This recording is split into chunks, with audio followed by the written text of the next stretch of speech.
नमस्कार मित्रांनो, लग्नानंतर होतेच प्रेम या मालिकेच्या येणाऱ्या पुढील भागात आपल्याला पाहायला मिळते की पार्थ म्हणतो की आता मला हे लग्न नको, तर जीवा म्हणतो की अरे दादा तू असं का बोलतोय. त्यावर पार्थ म्हणतो की काही कठीण जाणार नाही मला, आता मला याची सवय करून घ्यायची आहे. तर पार्थचा हा निर्णय ऐकल्यानंतर सगळ्यांनाच खूप मोठा धक्का बसतो.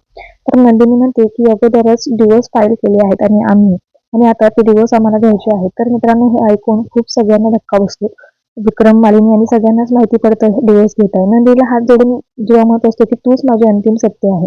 तर रागात नंदिनी आता लग्नाच्या फोटो खाली फेकते आणि म्हणते की हे आपलं अंतिम सत्य आहे. तर जीवा तिला म्हणत असतो की प्लीज नंदिनी असं करू नकोस प्लीज. तर आता नंदिनी जीवाला म्हणते की आपल्या नात्याला काही परिभाषाच नाहीये.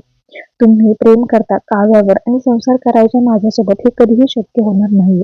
तर जीवा तिला सांगण्याचा प्रयत्न करत असतो की मी मोहन झालेलो आहे. माझं जरी काव्यावर प्रेम होतं, पण मात्र माझं आता तुझ्यावर प्रेम आहे. तर मित्रांनो, जीवा नंदिनीला खूप समजवतो, पण नंदिनी काही ऐकायच्या बाहेरच गेलेली असते. त्यामुळे मित्रांनो, आता जीवा कसं पटवून देईल नंदिनीला हे सगळं पाहणं रंजक असणार आहे. पण तुम्ही मालिका पाहताय का ते